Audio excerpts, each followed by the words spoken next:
नमस्कार मित्रांनो, गेला हा महिना जो होता ना, ऑगस्ट, या महिन्यामध्ये खूप मोठ्या घडामोडी झाल्या.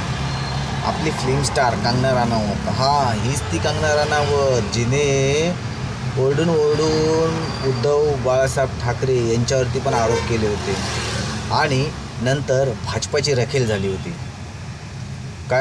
भाजपाची रखेल झाली होती.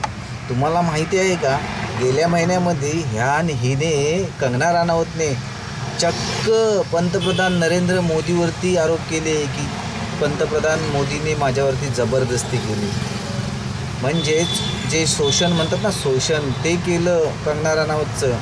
पण बघा, मेन मीडिया जो आपल्या देशातील चौथा पिलर आहे, ती चौथा पिलर मेन मीडिया शांत गप्प, एकही मोदींविरोधात डिबेट केला नाही कोणी, किंवा ओरडून सांगितलं नाही की कंगना राणावतचा बलात्कार झाला, कंगना राणावतवरती आरोप केले नाही, कंगना राणावतने हे केलं ते केलं, काही नाही, मोदींनी कंगना राणावतचा बलात्कार केला अशा वगैरे खबर कुठेही चालवली गेली नाही. सगळं शांत, सर्व चूप. का तर मोदीचं नाव खराब झालं नाही पाहिजे. कंगना राणावत ओरडून सांगत होते की मोदीने माझा वापर केला, मोदीने माझ्यावरती जबरदस्ती केली.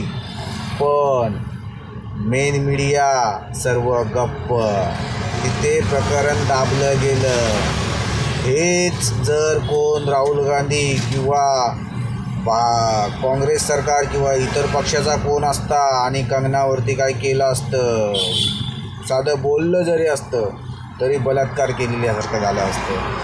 पण इथे कंगना राणावत स्वतः सांगते की मोदीने माझा बलात्कार केला, माझा वापर केला, तरी मीडिया चूप. ना उसकी ना इसकी, सब हमारी. मित्रांनो, जागे व्हा.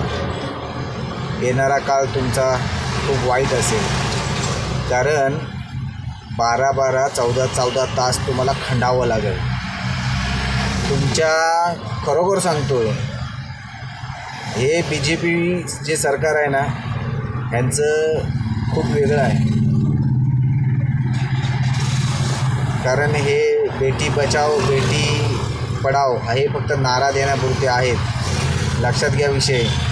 उद्या तुमच्या भविष्याची चिंता ही सर्वांना आहे. म्हणून मतदान करताना विचार करा आणि जास्तीत जास्त VM आणि हे वोट चोर यांचा विरोध करा.